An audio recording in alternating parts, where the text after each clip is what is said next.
This is an opportunity that we can't pass up.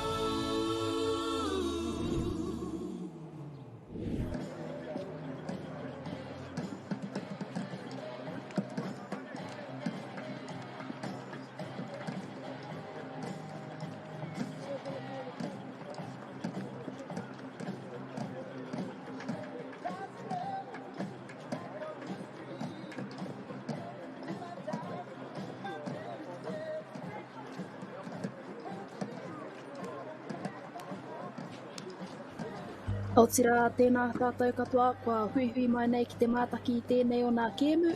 I tēnei wā e te tari ana mātou kia tīmata. Ko nā tīma kaeke ana I runa I te mura o te ahi. Ko Rotorua Boys High School, ko Hastings Boys High. Nei nā kai tākaro. No Rotorua Boys.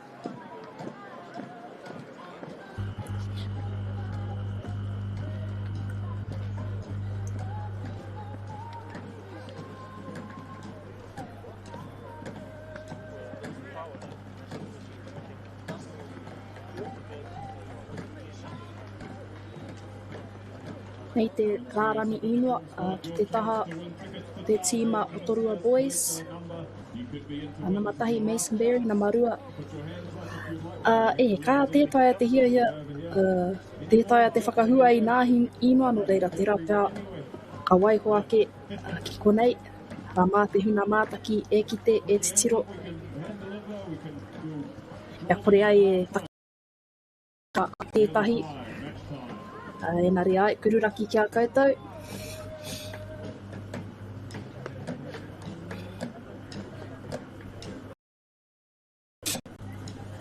Ka tahuri ake ki te rārani inua.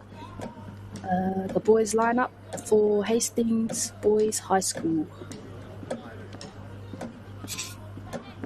Anō nei, I don't want to mispronounce any names. Nō reira ka waiho ake kia koutou te huna mātaki, ki te ata titiro, nā inua o nā tama, e haere ake nei.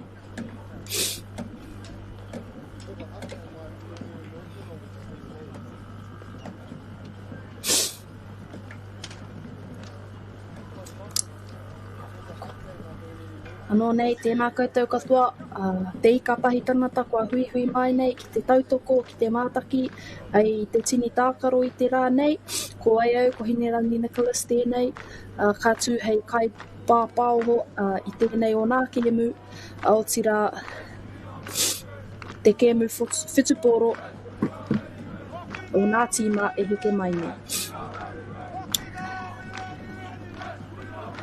Hei paku whakamārama, e ai ki nā kōrero, ko Rotorua Boys High School, te kaipupuri, o te kapu moakara. E mōhio me pēhea te whakahua I roto I te reo Pākehā, no reira, hoia nei, ko te moakara, te kapu moakara. No reira, ai. Big challenge today, be a hard one. Kāre kore, kārono I te hia kai, o tēnā tīma, o tēnā tīma.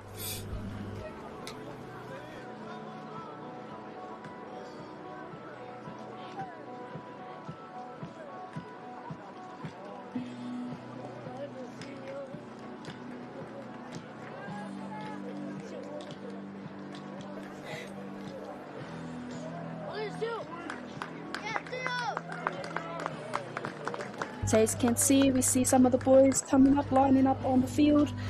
Koe tēnei, ko te ahua nei, ko Rotorua, actually, I don't know. Koe rā, ko Rotorua Boys pēr.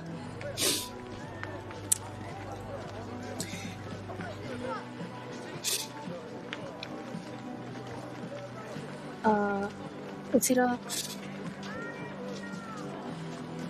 pai, o wā pai pēr tēnei, Ki te whakahua i ngā kai tautoko o te rā. O tira me whai wā ki te tukumihi atu ki a koutou o whakaata Māori. Nā koutou te tuāpapa i tāpai atu mo tēnei o nā uiuina. O tira mo tēnei moenei o nā momo kaupapa, hei tuku atu ki ngā whānau katoa e horapa ana i Aotearoa. Ko te taura whiri tērā, te kai hāpai, o tira ko Bailey's Real Estate, Caltex, Mā Te Wha, Apollo Projects, Anchor, Clubhouse, o tira University of Otago.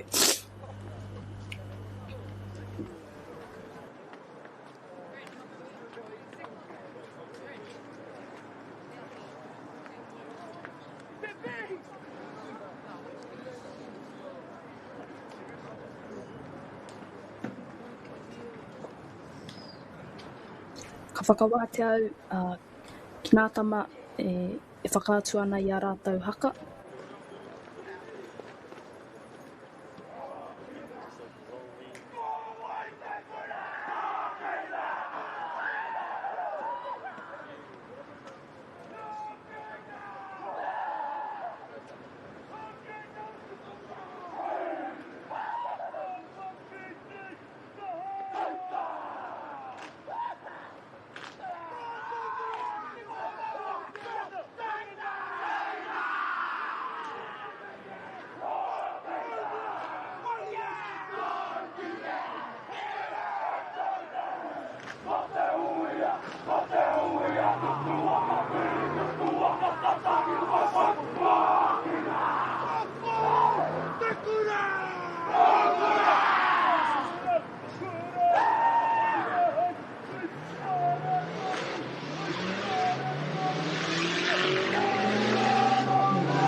Kātahi te haka ko tērā, mai nā tīma e rua, e whakaatu ana i te wehi, i te wana, i te ihi.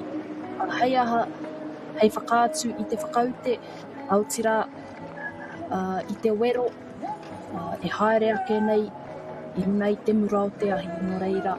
Piki mihi, ki ngā tamatāne, wa mai, whakatinana i aua uara, iaua āhuatana ara o tū matauena me ki. No reira, kia tatari ake, kia tīmata ake nā mahi.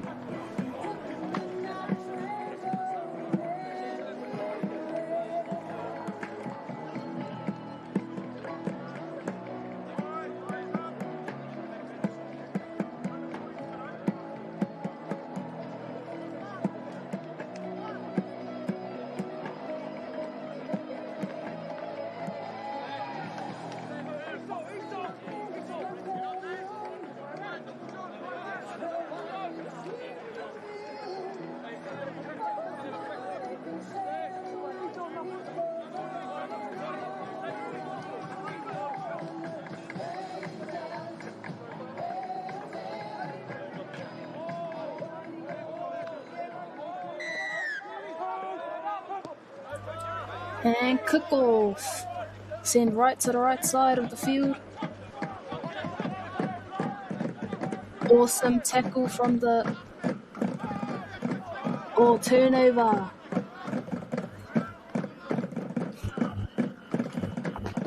Got the header right there. He's too good. Couldn't let that kick go.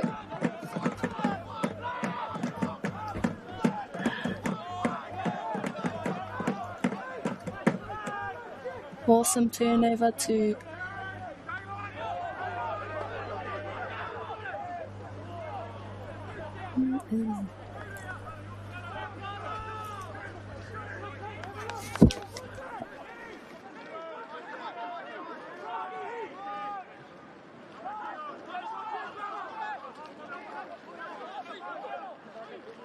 Aroha mai. Bit of a glitch going on. Awesome kick. And still their ball, running it down straight in the middle.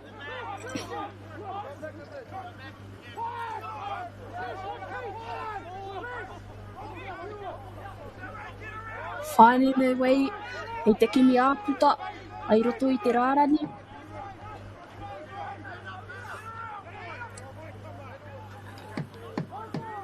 O tukuna ki te parirau. Ana.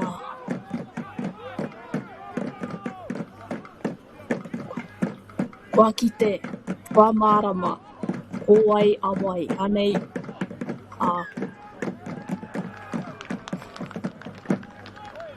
Ko nā tama e mau makitāna rana ko Rotorua Boys High. Kāre e kore. Ara i tērā taha ko Hastings. Ki te heau a Kāoroha.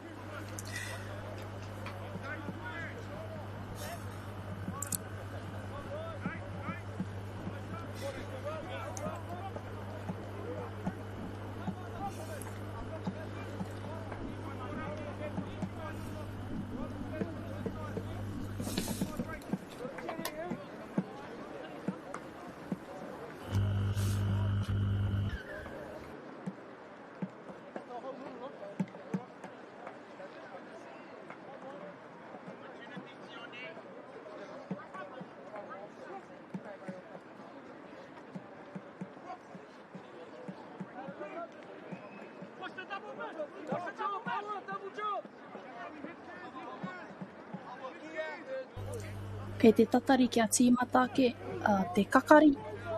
Rā ko te scrum tēnei. Kua maka te pōro. Kick down the line. Ooh, awesome kick. Tai noa atu ki te rua te kau.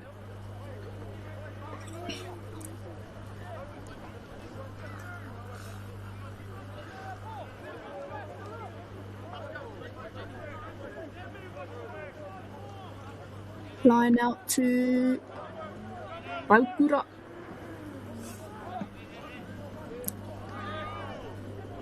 Oh, awesome defense line out from the side. Tērā pia, me tuhi te inua ki runa I nā poraka kia mōhio ai ko wai awai nā te mea kai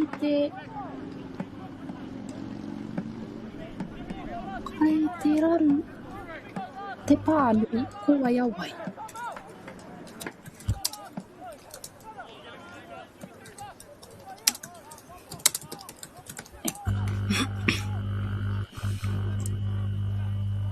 Me te mea hoki,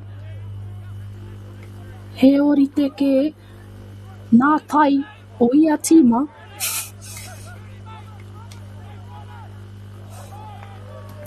Engari, hapai.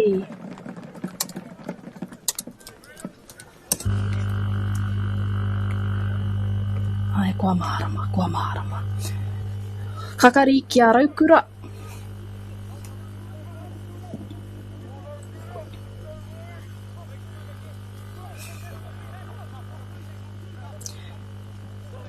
Kai te kore kore nāpiro me te aha ko arima meneti no ai ho te roa kua hipa.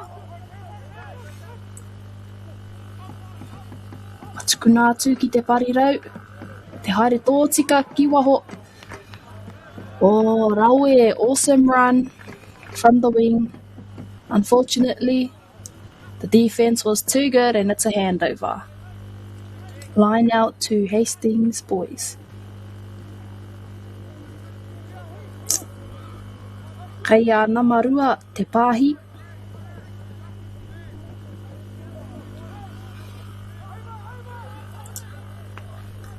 Wāhua teitei rawa tērā maka.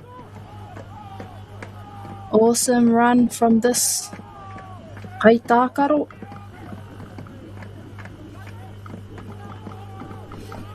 Raue. Oh, ai ki te au i tērā. Kua taka te pōro e na maiua e nari. Hei aha te aha. Awesome effort from the attacking.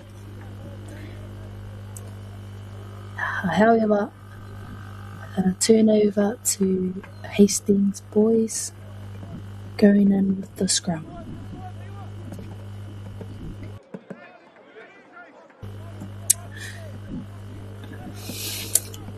Kia mohi o mai koutou. Kāre au i te tino. Tino toki. Ki nā ture o te futupōro, nō reira, hei aha te aha, he whai whea ko te hirana. Nō reira, kia manawa nui mai.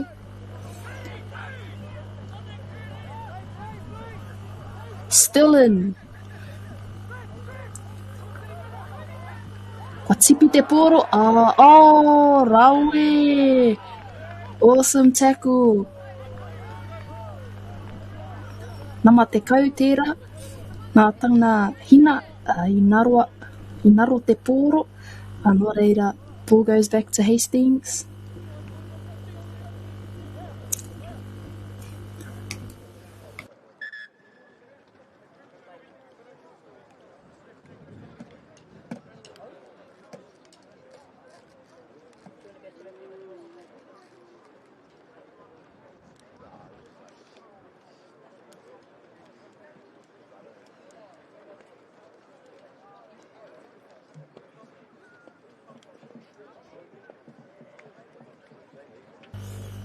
Hei te whaiwā kōrero nā te MΑORI.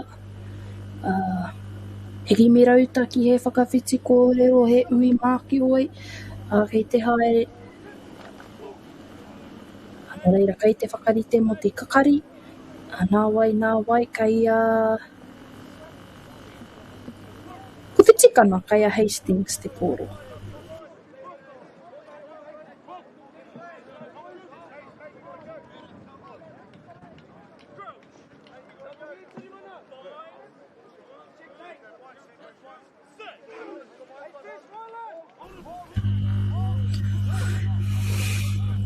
Kei a here tauna te pōro. Oh, awesome run, still going. Kua haumaru te pōro i aia.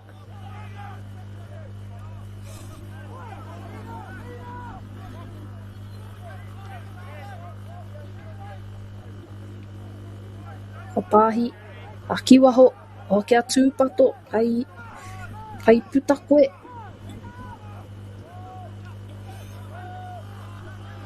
Awesome defense from Rotorua Boys. Kāroha. Kua pata hia nā rina.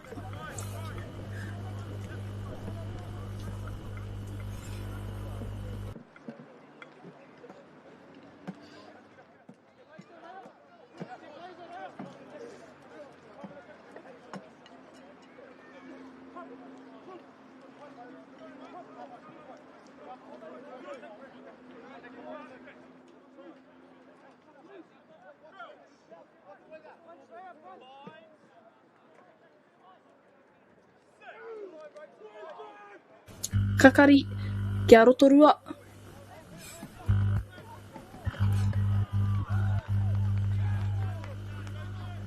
Au e ia.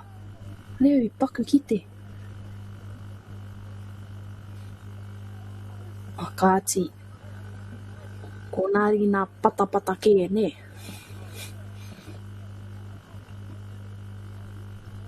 Mā te aha. O reira kakari kia here tauna. Te kaumeneti kua hipa. Kai te kore tonu nāpiro. No reira ko te wawata. Ka huri te tai I roto I te rua te kaumeneti.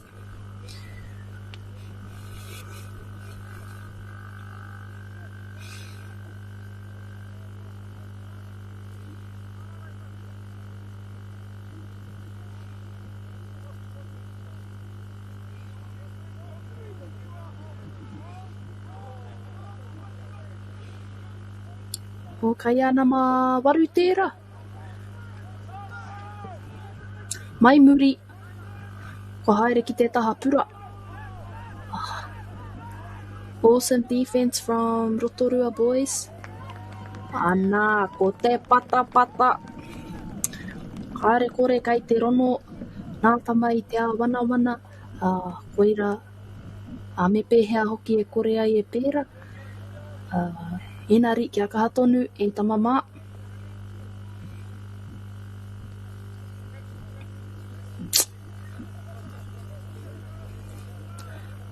Line out to Raukura. Tai atu ki te rāina rua te kau.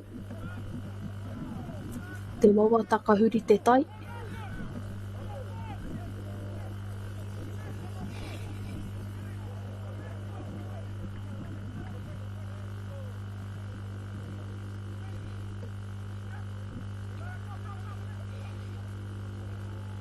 O rawe.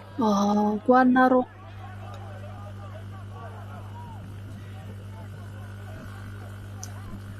Kiki. Kua tai ki muri rāno. Oh, awesome run. Pass it! Nice pass, straight to the wing. Kai te kimi āputa, kai te rapu. Kai te rono I te haruru, ai te tautoko. O nā taha. Ko ana roa no te pōro.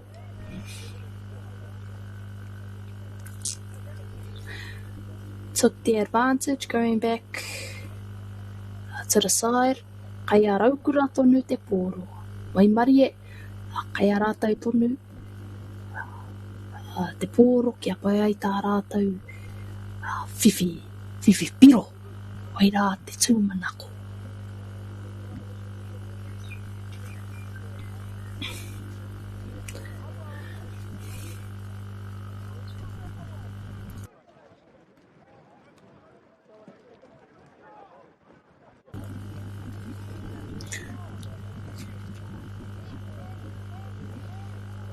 Ka pai ko tiaki pai te pōro, kai te kakari, kia tai noa atu ki te araina piro.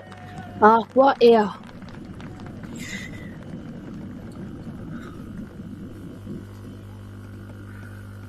Ka pai. Hoinei te piro tuatahi o te kēmu, I roto I te kaumārima meneti.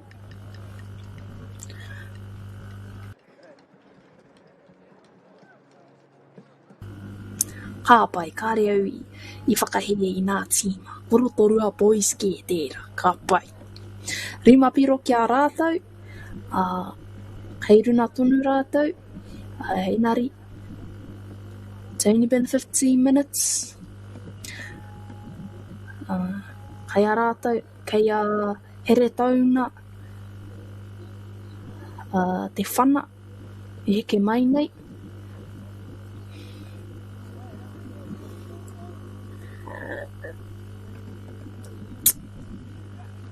Auare ake. Awesome kick. However, unsuccessful. Kei te pai tonu. Anō nei, kei a here tauna te whana.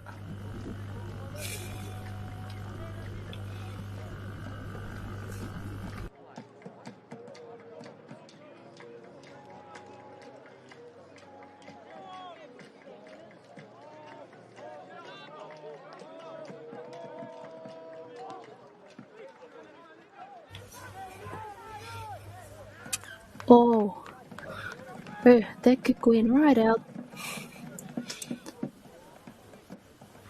No reira ka aha. Kaya Rotorua Boys te pōro, kua huri ki te kakari.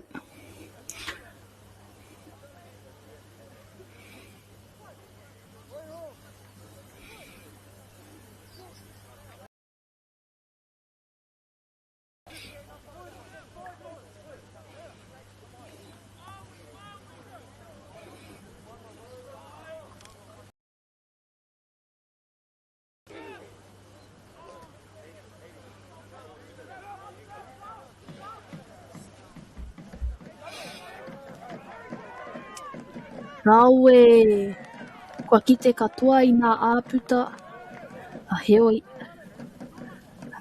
unlucky, the row went out. No reira, ka huri, te pōro, kai here tauna. Oh, ka ihe au, o te ahua nei whiwhi hara.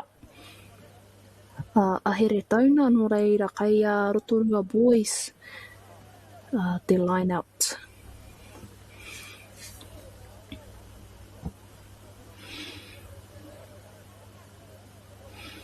Kei te whakareri.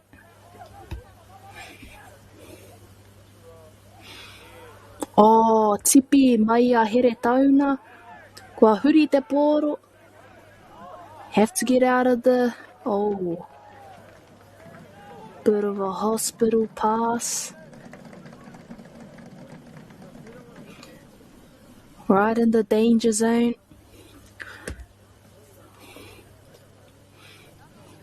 Other than that, awesome defense from here tauna. Got the turnover. Just fell a bit short.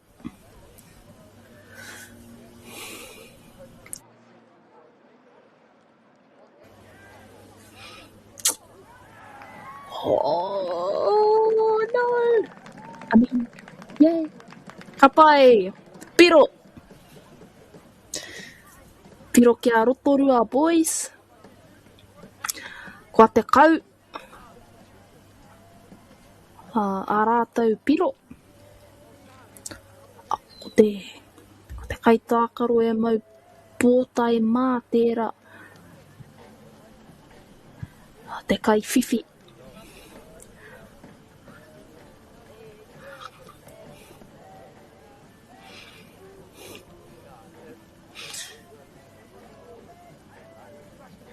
Kick to secure that extra 2 points.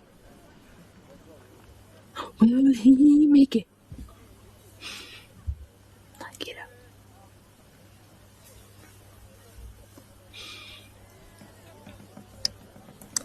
Ooh, awesome kick.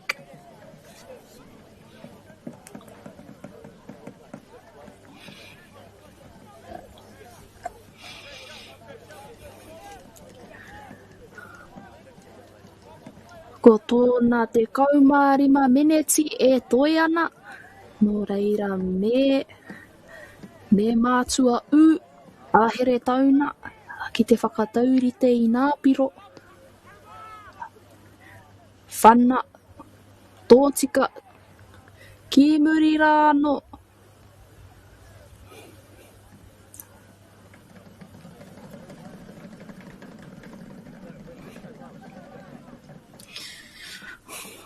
Neira, kua whiwhi hara, te ahua nei.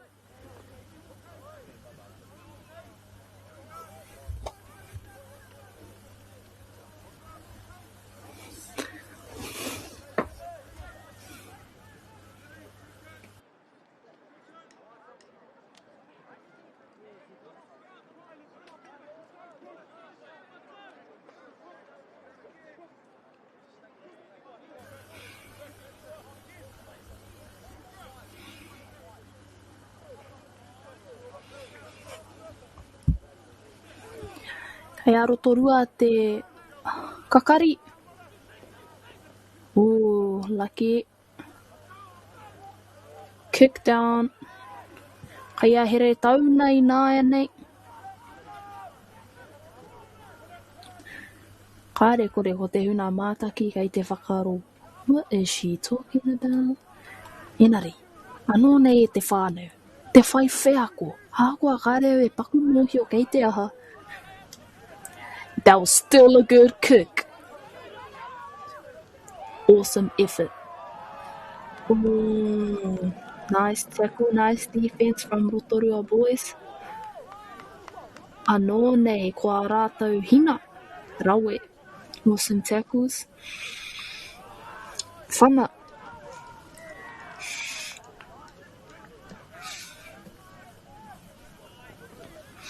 Kua puta I a here tauna. Kua puta te pōro I a here tauna.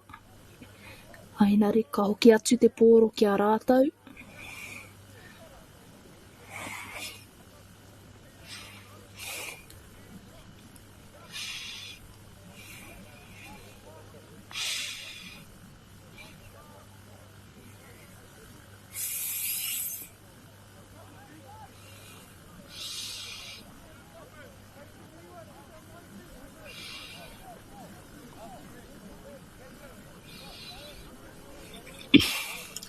Line out to Hastings.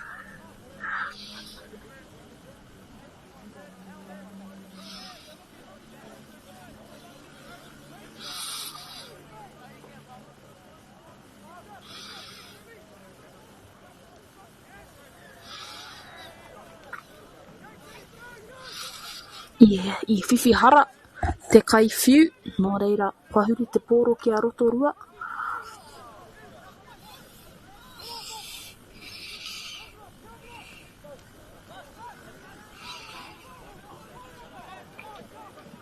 Awesome.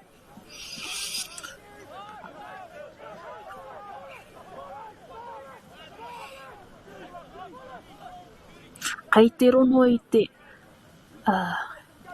haruru o nāru. Rawe. Taka te pōro.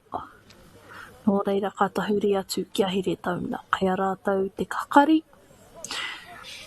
Knock on by Rotorua boys. Hastings now have the scrum.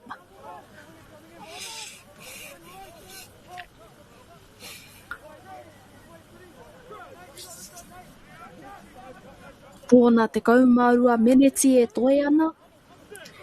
Thank God.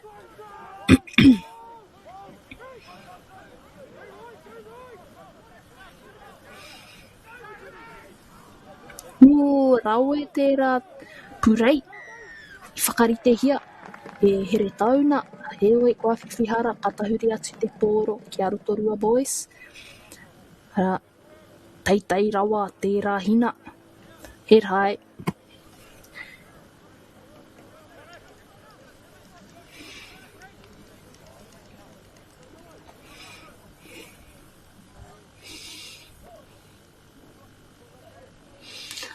Line out to Rotorua boys.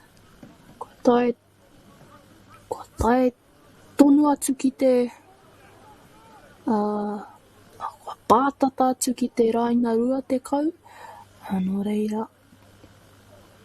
Ko te wawata he piro kai te haere.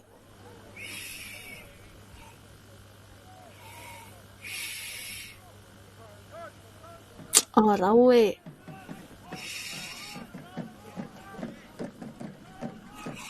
Kai te kakari.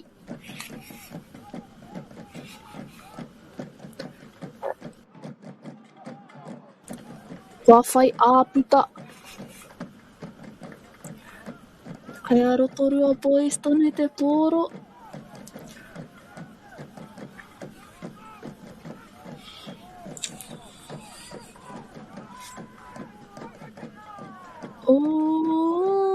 I naro te pōro.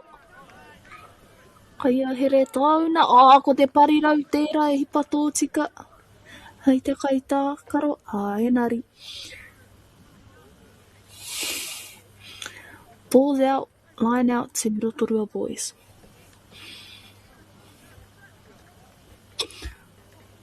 Ko Napier te kau kia Rotorua Boys High School. Kore kia Hastings Boys High School. Te kau miniti e toi ana.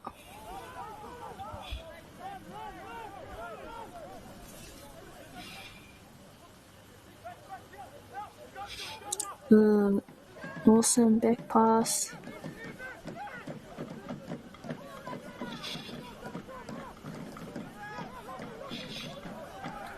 Awe pai te wawau. A here tauna. Ho, ai a rātau te pōro I nai nei.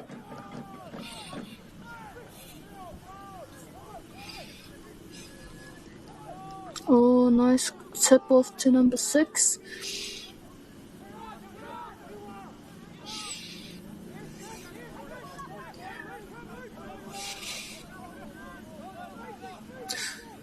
Spin back in the middle, looking for those āputa. Ooh. Kei te kite I te hiakai o Ngāti MΑORI. Oh, kai aia tonu te pōro. Kua aha.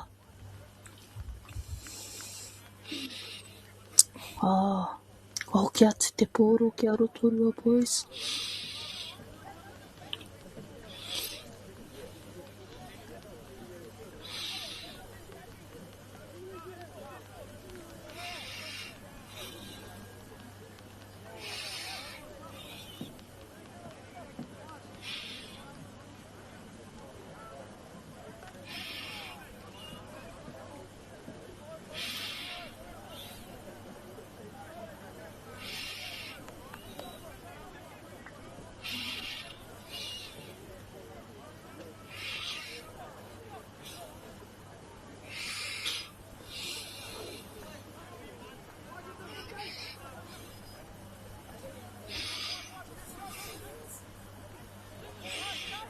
Step in by number 15.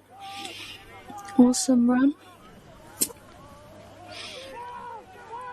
Oh, tetere hoki.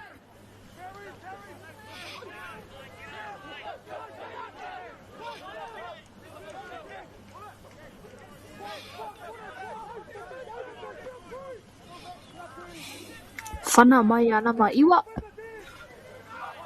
Kai a rātau tonu te pōro. Awesome kick by Rotorua Boys. Still in.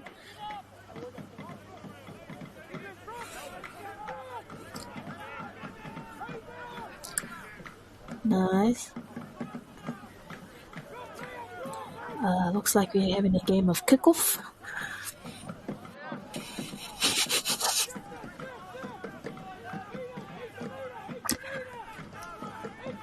A run. Kicking.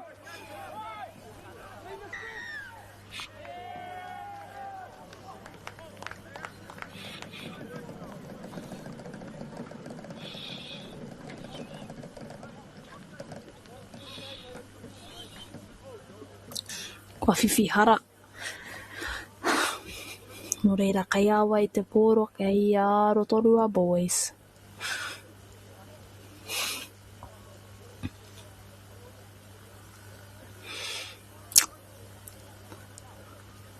Looks like they're going for the line out.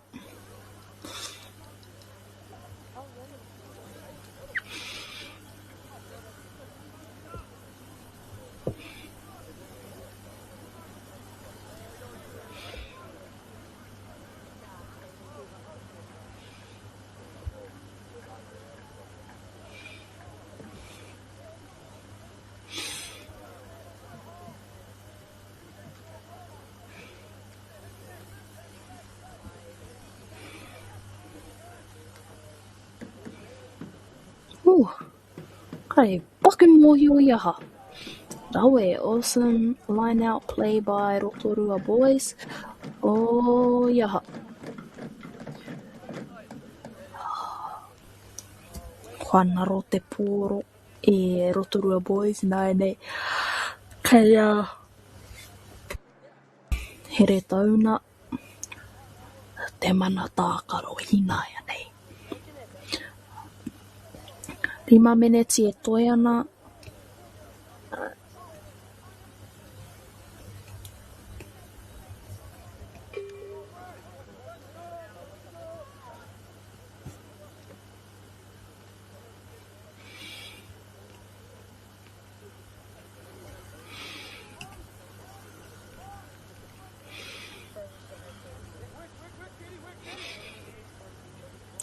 Awesome kick by here tauna. Whaputa te pōro.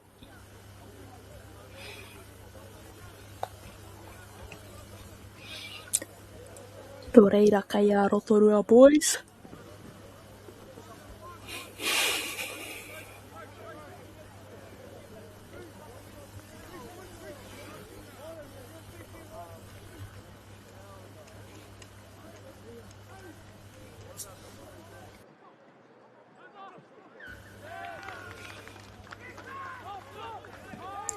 Oh, kua hara. Kaya here tauna I nāia nei. Awesome. Great defense from Rotorua Boys. Awesome run from this fella there. Nama whitu. Ano, pāhi te pōro.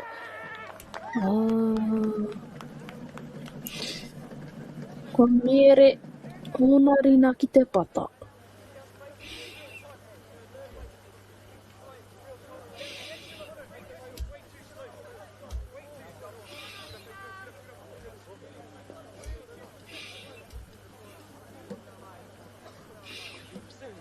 Kua tata pau te wā. Ki nā tama. Kei a Rotorua Boys te kakari. Te tūmanako. Ka whiwhi piro. Hei mua I te pauna tanga o te wā.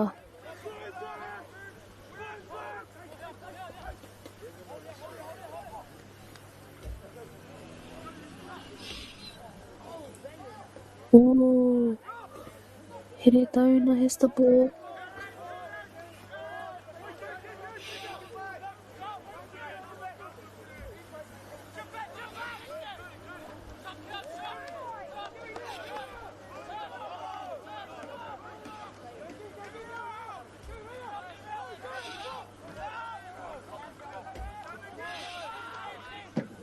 Great defense from here tauna. O para huti ana te haere. Manaia te pōro ki muri rāno. O teitei rawa. Oh, kua taka te pōro. Nakan.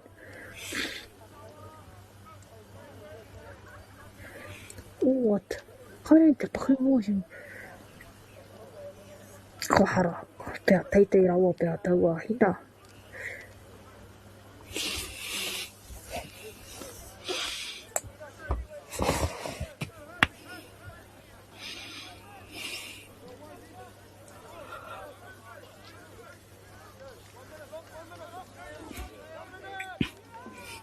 Tai minutes kei te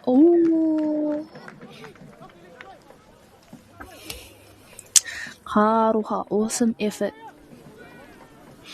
He Rotorua te pōro. Rua te kau he kona e toi ana. No reira kāre kore koe nei pēr te purei whakamutuna o tēnei hawhi.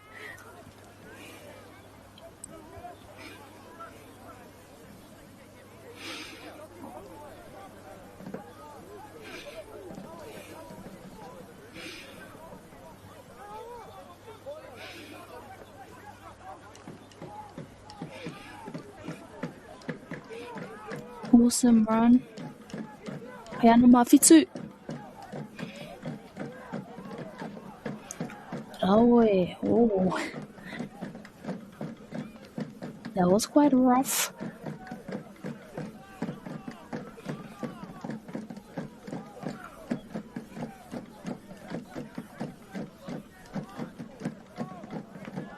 Oh, kia mau ki te pōro. Kua pau te wā. Ko reira, ka tika hoi nei te purei whakamutuna. Whana. Waena nui tonu.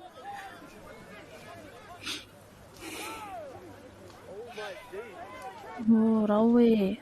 Good pass. Unfortunately, went out, so that's the end of that half.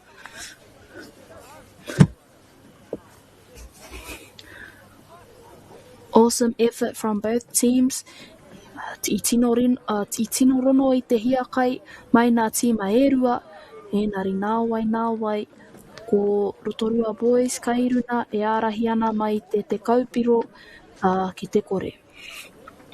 O tira, me whai wāhi tātou ki te whakanui I nā kai tautoko te rā.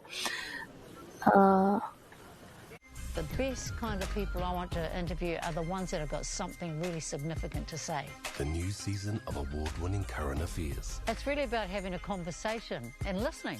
Te ao with moana, ki Māori plus, me whakaata Māori.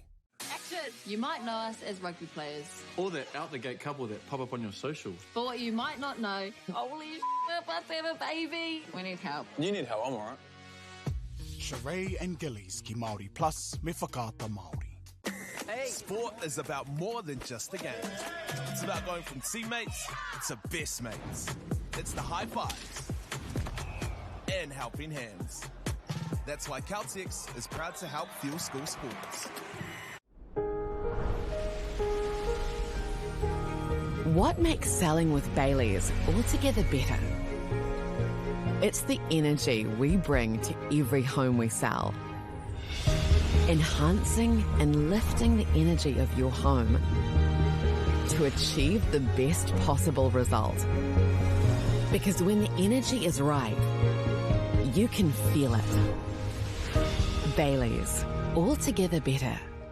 Funding is a real challenge. We know that a lot of schools face that ongoing, and the reality is if you go to a lower decile school in New Zealand, you are less likely to be able to afford to participate in sport. Obviously, having come through it myself with kids and being one of those kids myself who played sport, I know how much it defined who I was. And now being able to go, I can't fix it all, but we can help and try and give to those people who are going through really tough times.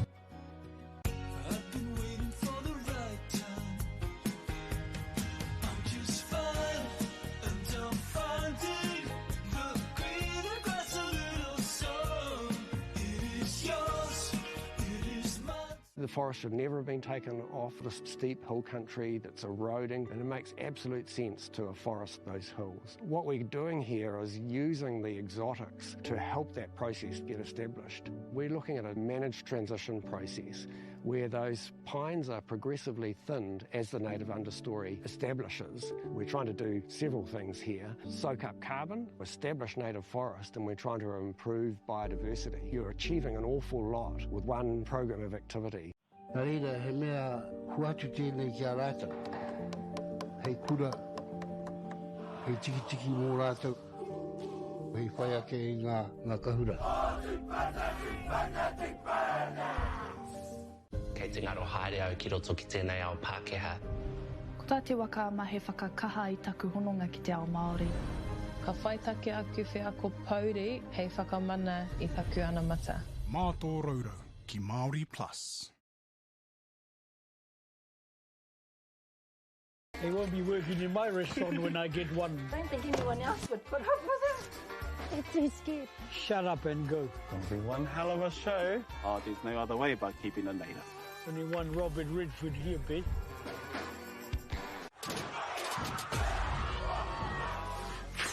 That is tough. Kei aku nui, kei aku rahi, anei rā, a haka feels. Let's just make sure that everyone knows who we are. te whāinga matua, kia rangatira tutu, kia waganui tutu. Hear my brother say, stop. I want to win. I want to win. Let's go! I know your haka feels, te mihi atu nei.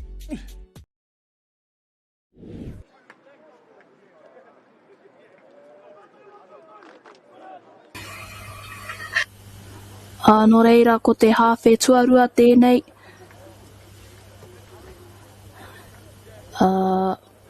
Ko Rotorua Boys kei runa I tēnei wā te kau ki te kore.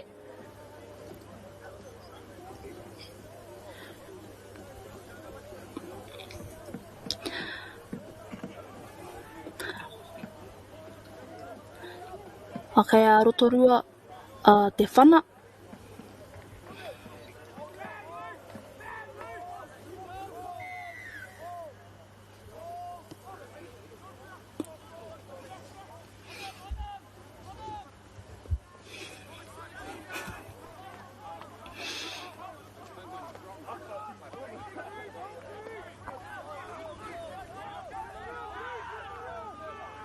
Rau e te wawao mai te tīma o Rotorua Boys. Wa pāhi tōtika ki te wharirau.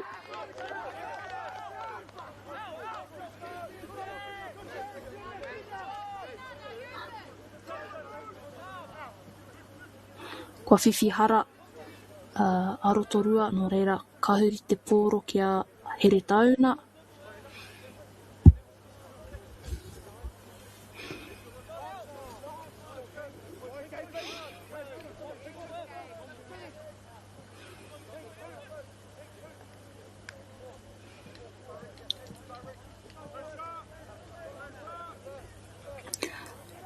Line out, kia here tauna.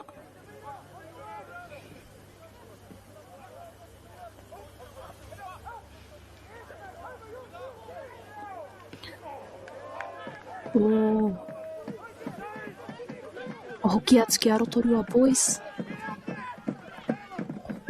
Te tiro ki te tere o taua uma.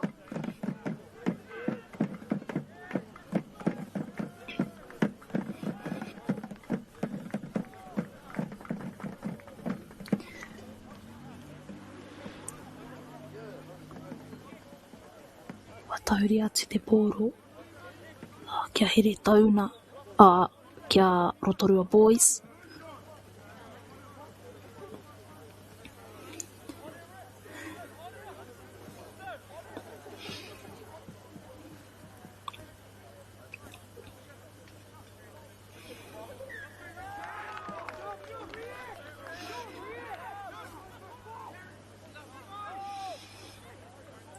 Kua whiwhihara anō. Hoki atu te pōro kia here tauna.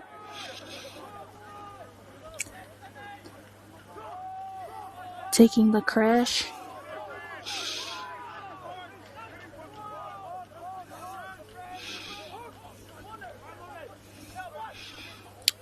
Tipi anō.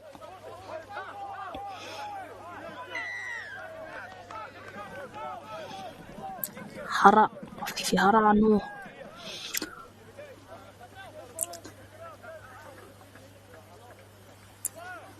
Looks like here tauna is going for the line out.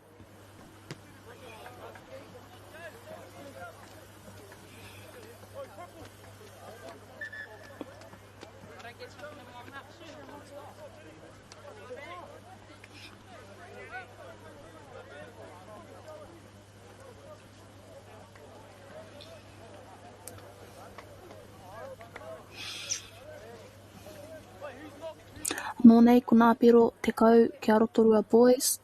Kore ki a here tauna. Nō reira, e rua piro kua whiwhi e Rotorua. He rahi tonu te wā kei nātama ki te huri I te tai.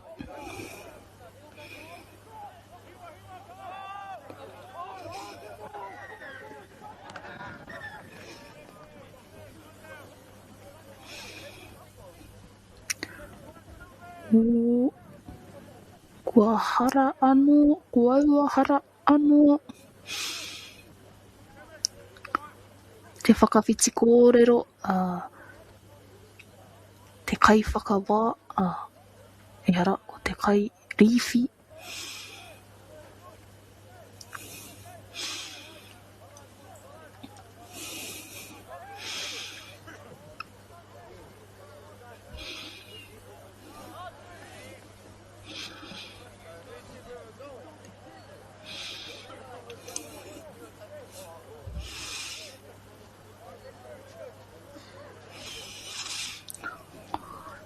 Nei pēr te wā, ka whiwhi piro a here tauna.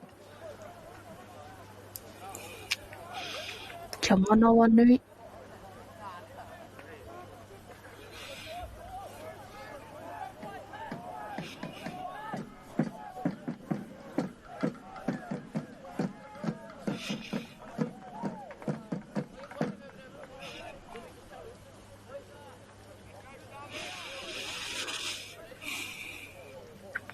Balls back to Rotorua Boys.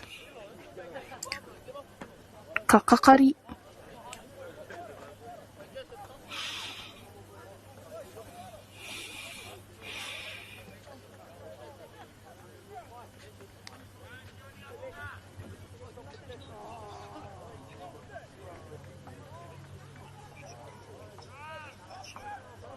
Ka pai.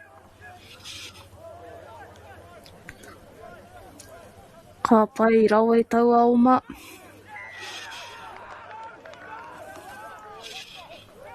O, kua whiwhihara. Haere tō tika ki waena nui. Haere kore kai te rono i te a mai mai. Taking the advantage.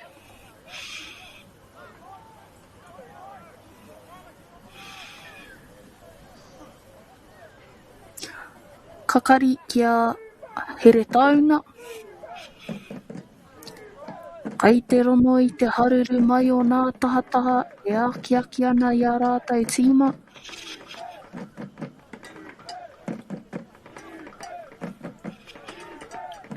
Me defense kātika.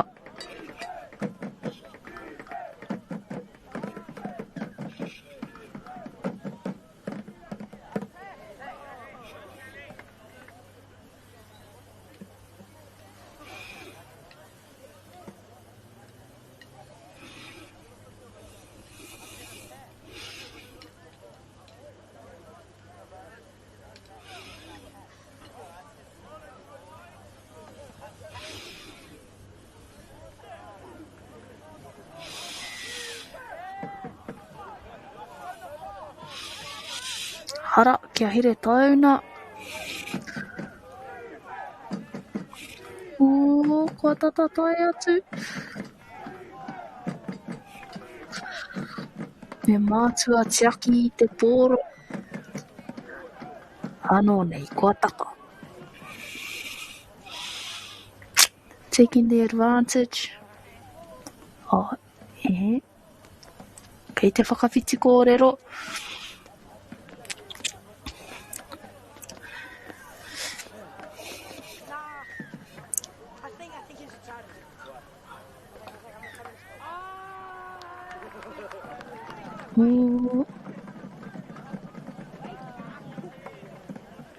I he pēr tana whakairite i te purei i te pōro, i te purei o te pōro.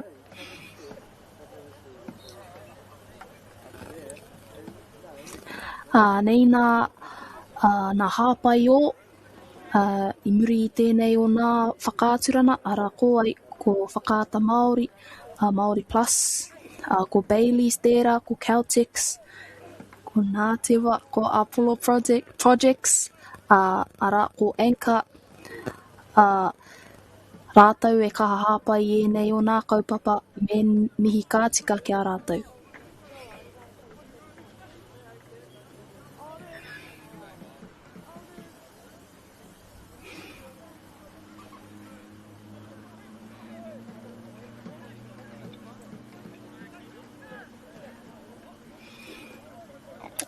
Line out kia here tauna.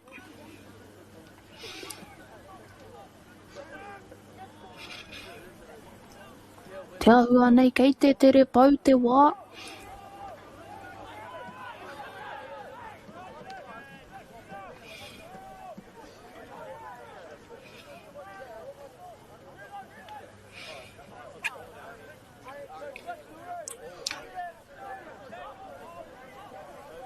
Awesome defense.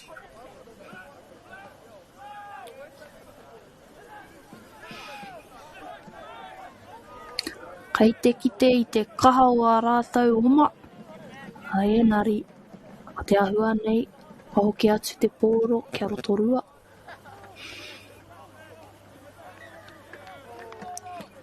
Whanaki waho.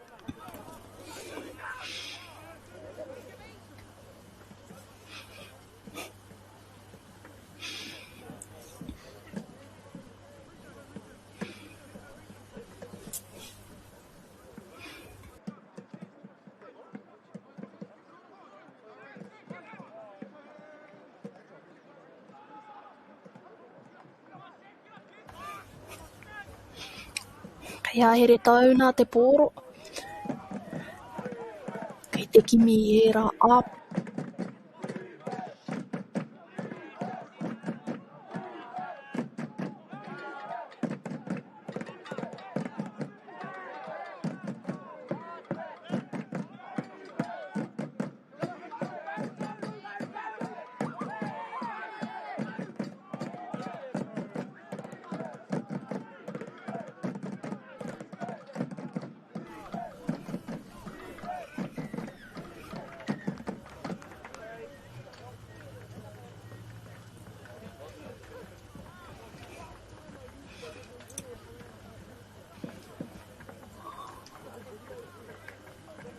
Kei te whakawhitiwhiti kōrero anō.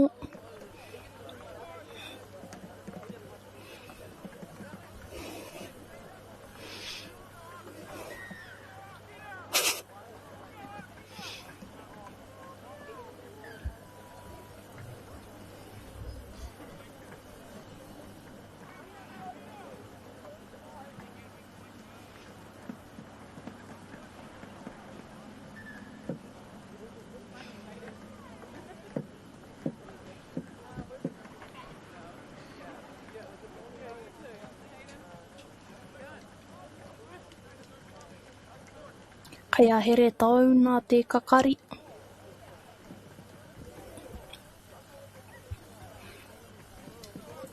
Kei te ori te tonu nā piro. Ko te tekau kia Rotorua Boys. Kore kia here tau nā. Heoi, he rahi tonu. He nui tonu te wā.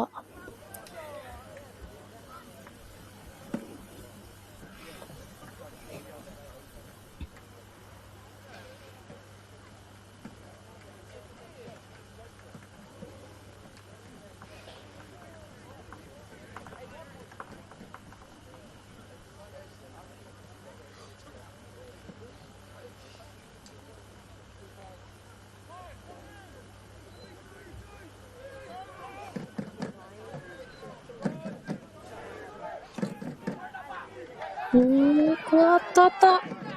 Ai ki waho rāno. Kāruha.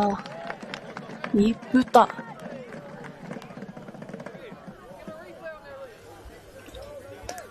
Mean defense. Tino rono I te hia kai o nā tima e rua I roto I taua purei.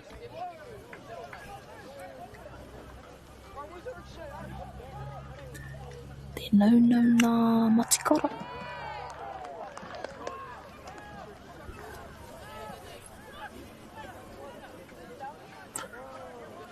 Rawe kua hoki te pōro kia here tauna.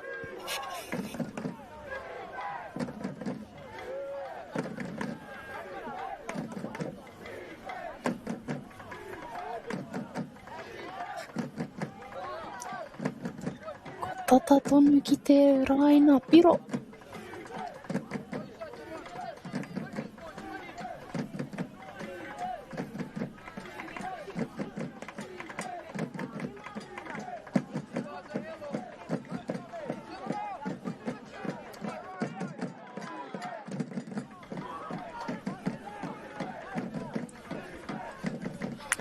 Tukuna ki waho.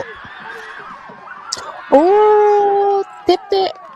Whakaroto, whakawao ko ai. Nā wai. Ko awhiwhi, he piro.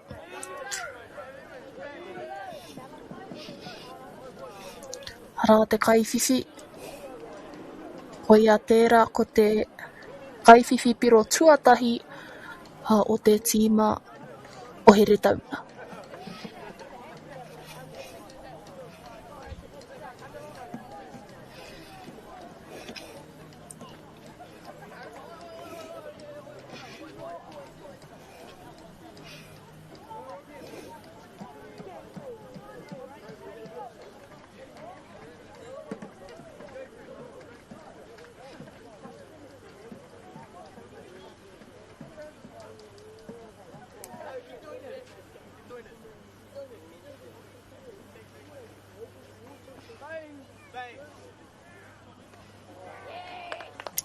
Tata tonu.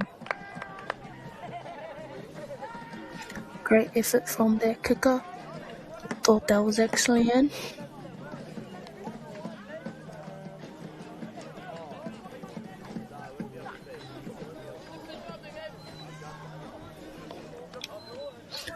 No reira ko Nāpiro, te kau ki a Rotorua, 5 ki a here tauna.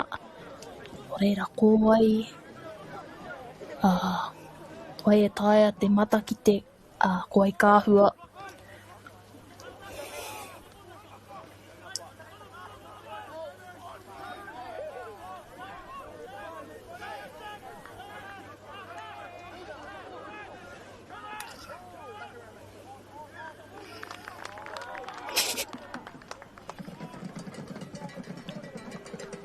Koriro i a Rotorua.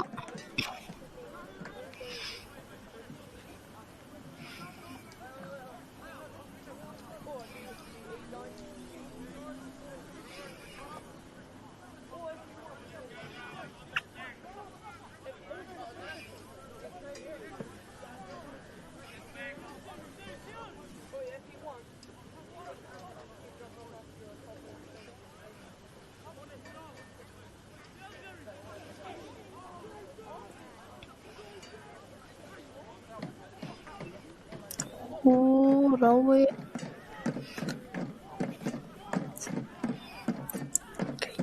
Kei te parahuti o nā oma.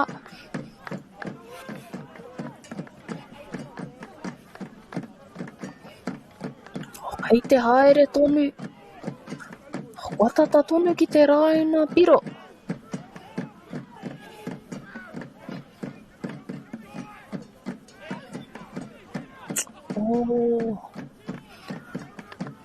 Me mātua tiaki te pōro.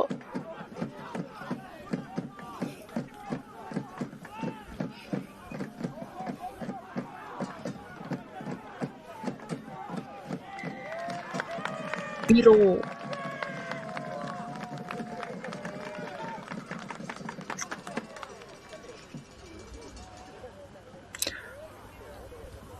Ko ia tērā ko te kaiwhiwhi piro tuatoru o Rotorua Boys. Tēnei e whakatika ana I tana taura. Tākai.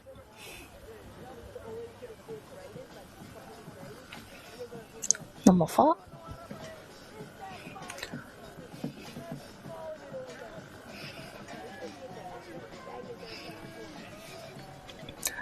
Kai a nama te kaumārima te whana hei whakau I te rua piro.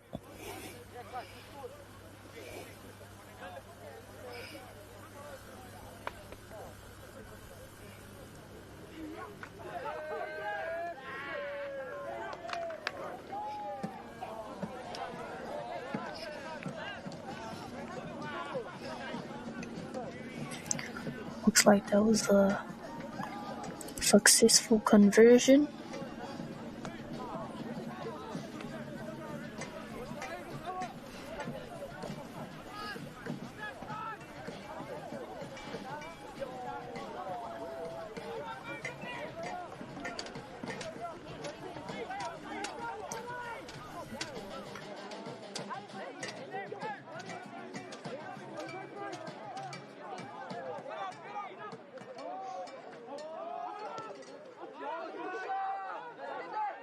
O aroa mai, ko te ahua nei, kare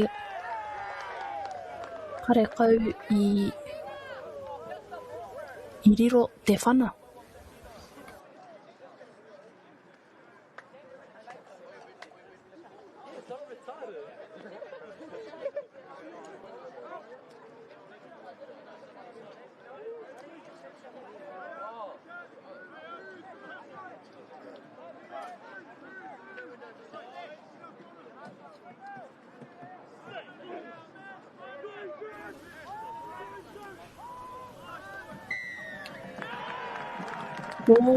Kua tahuri atu te pōro kia roto.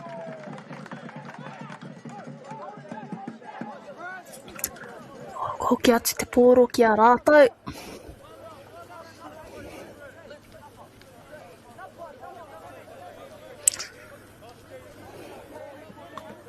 Kai te kimi i te aputa tika i whakari te line out.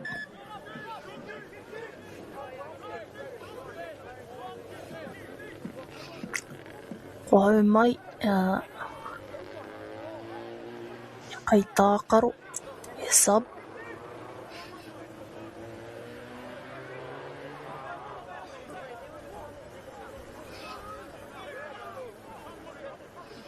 Aroa mai, tino pōhehe au i tutuki taua conversion. Engari, ki hai i mai.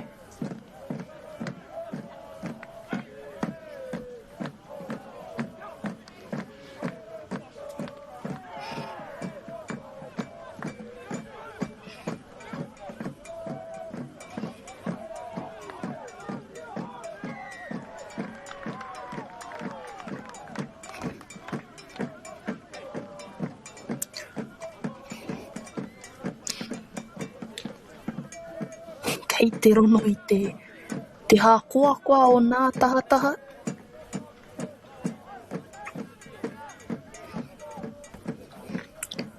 Anō nei kai Rotorua Boys, te line out.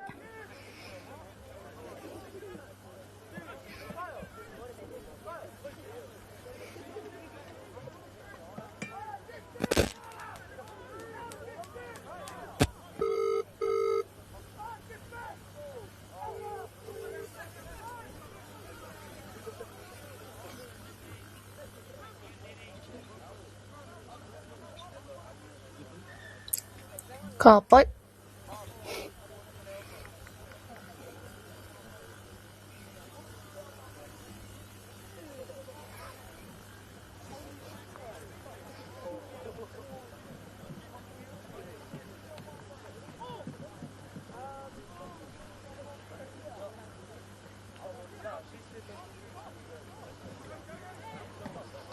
O raua i haere tōtika ki te tanata omuri.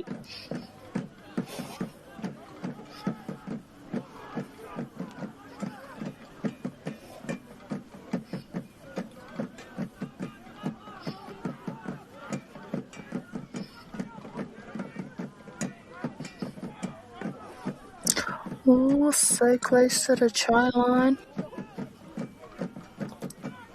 Hei te no nā matikara.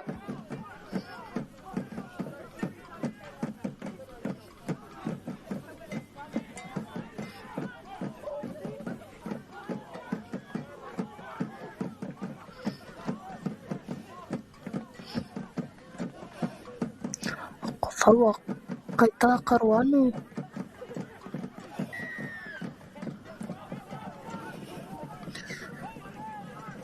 Whiwhihara ka hoki atu te pōro ki a Rotorua Boys. Me whakarite.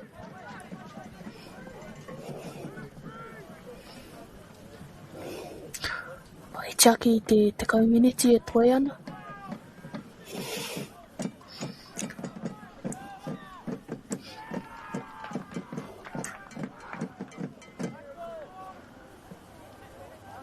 Ka aroha.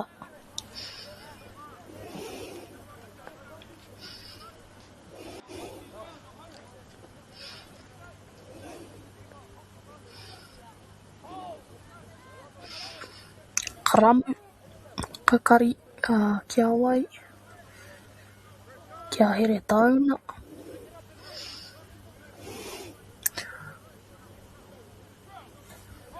Ki te kite I te māku o te whira.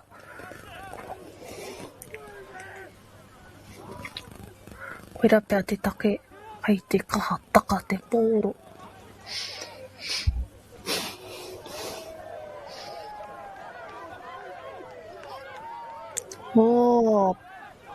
Parahuti ana te tere.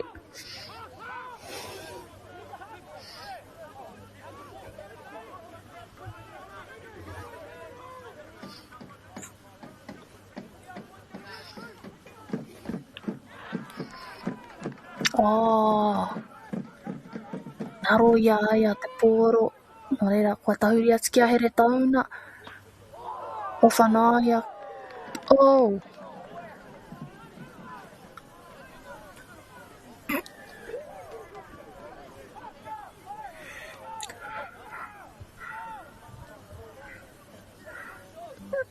Ki te hoki. Ko pupurua ka tutu ake te puehui waina nui nā tama.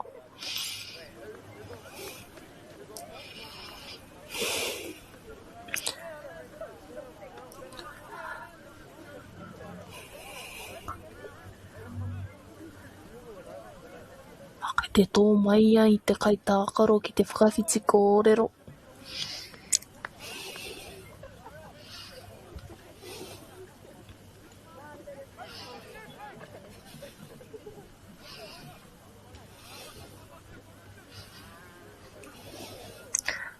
Au ki atu ki Napiro, te kaumārima ki a Rotorua Boys, rima ki a here tauna, kua te kaumeneti, iti ake I te kaumeneti a te wā ki a rātau.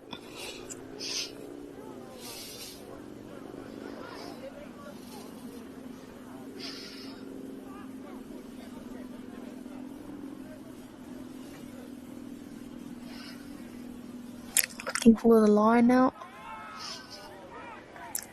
Ka hore, kai roto tonu.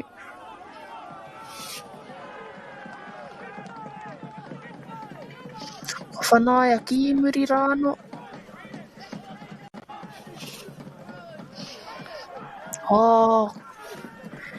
Nā te mākurawa o te ota I whara. Ko ki atu te pōro ki a Rotorua Boys.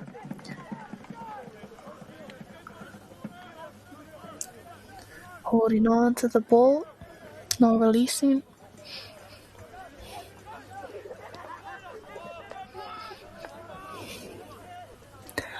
Line out, ki a Rotorua Boys.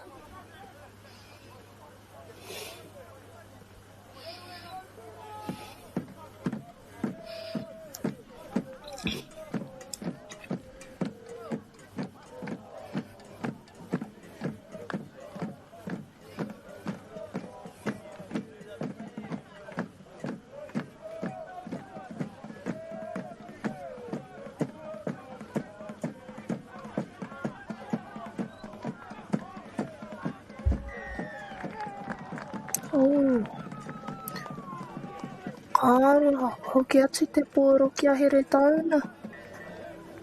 Ka hore. Kua whiwhi piro.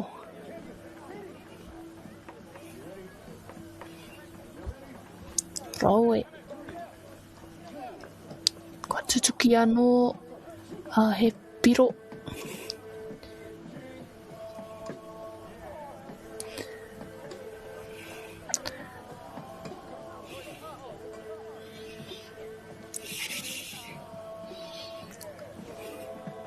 Nā nei ka ki te mena ka tutuki te conversion.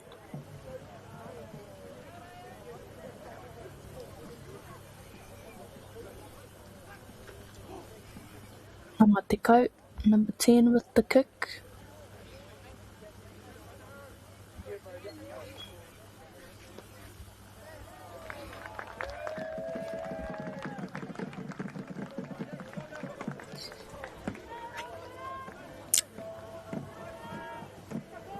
The successful conversion taking the points to 22.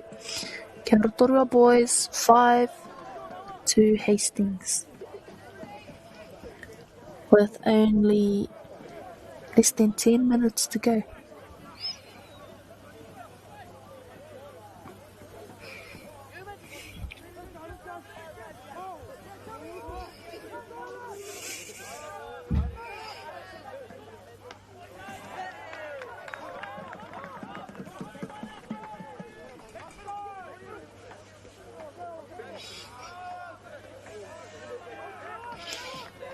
O, kua hoki tō tika ki muri rāno.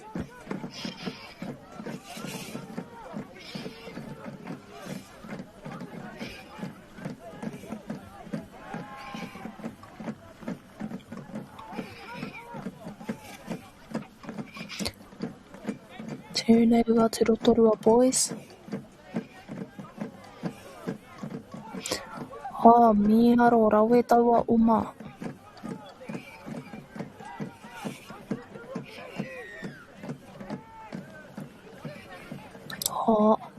Hara.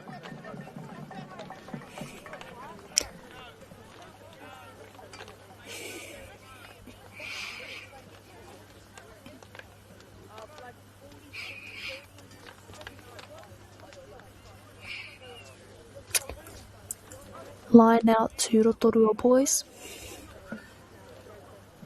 Tiaki I te 5 miniti e toi ana.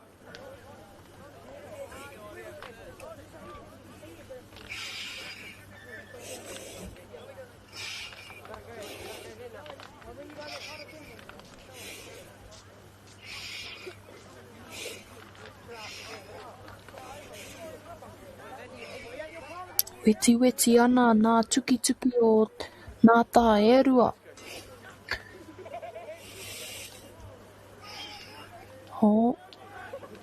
Ka pai. Puritia te pōro.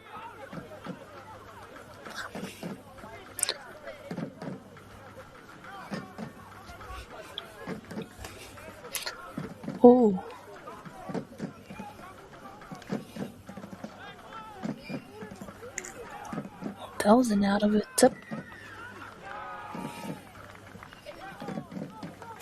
Karoha.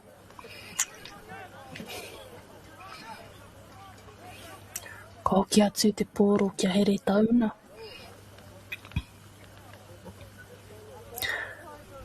Kia hua nei kei te kimi I te line out.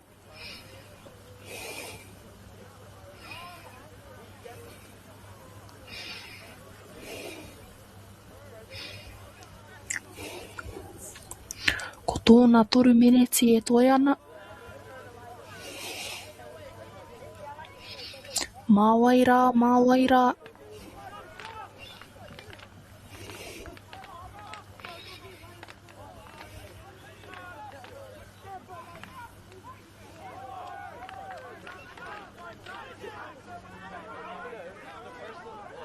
Ka puta te pōro.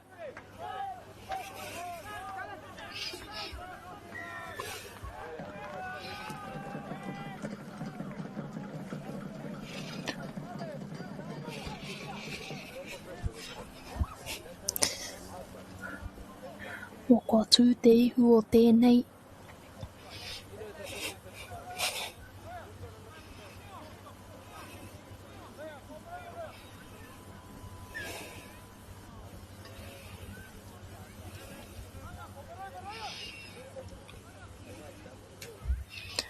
Hei te whakatau, hei te aha ke me aha.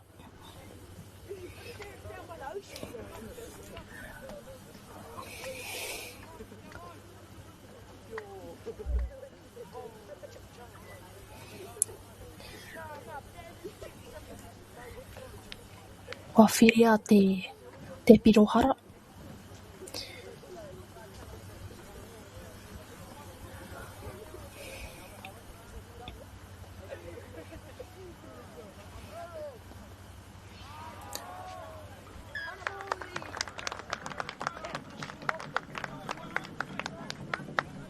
Successful penalty kick to Rotorua Boys. Nō reira, ko nā piro, rua te kaumārima ki te rima.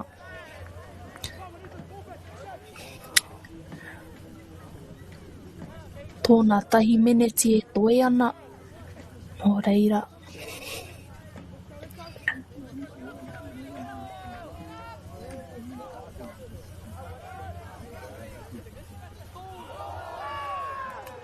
Ka pai.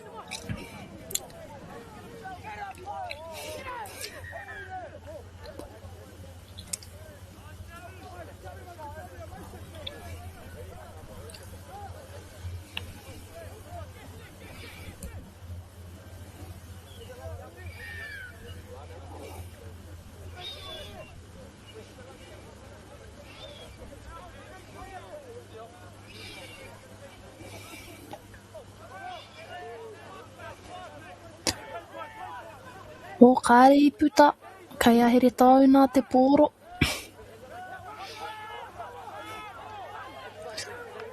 Awesome run, Engari. Hoki atu te pōro. Kia Rotorua Boys.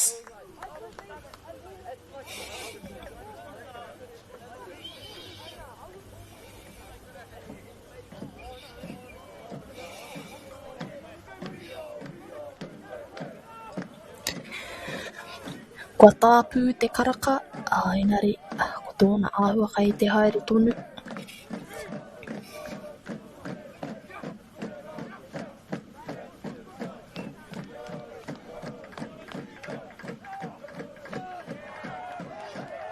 Oh, nice.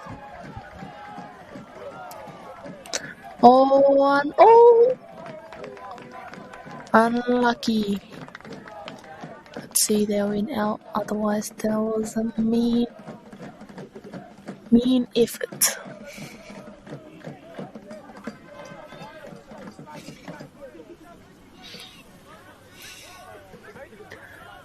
Chop back in on the short side.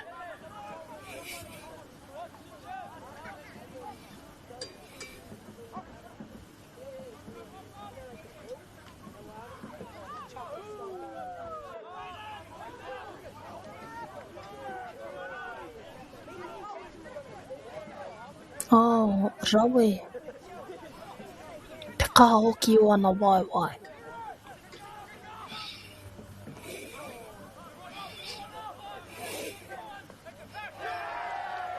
Oh. Ka roa.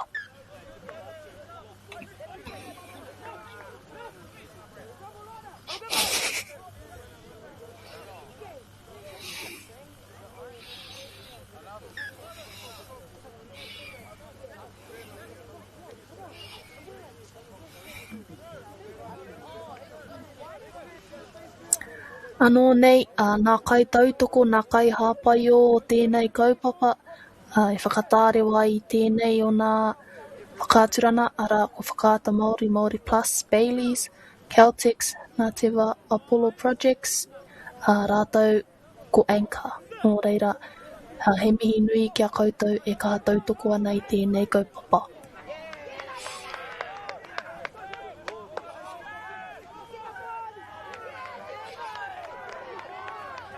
Ewe, o me mātua tiaki te pōro e here tauna. Hākua hoki atu kia Rotorua Boys. Te āhua nei, Walti te wā, ko Rotorua Boys High School, te toa. He arahi ana mai te rua te kaumārima piro ki te rima, no reira me mihi kātika ki nā kaitākaro katoa, I whakatina nāke I te kaitanata, hautira I te manawa nui, I runa I te whira. Full time, 25 to Rotorua Boys, 5 to Hastings Boys.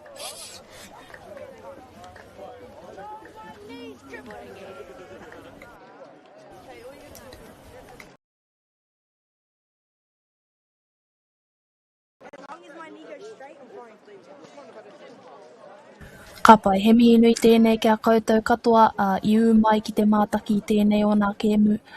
Hautira nōku te waimaria ki te pāpāoho I tēnei, huna kēmu mīharo rawa atu. Tēnā koutou.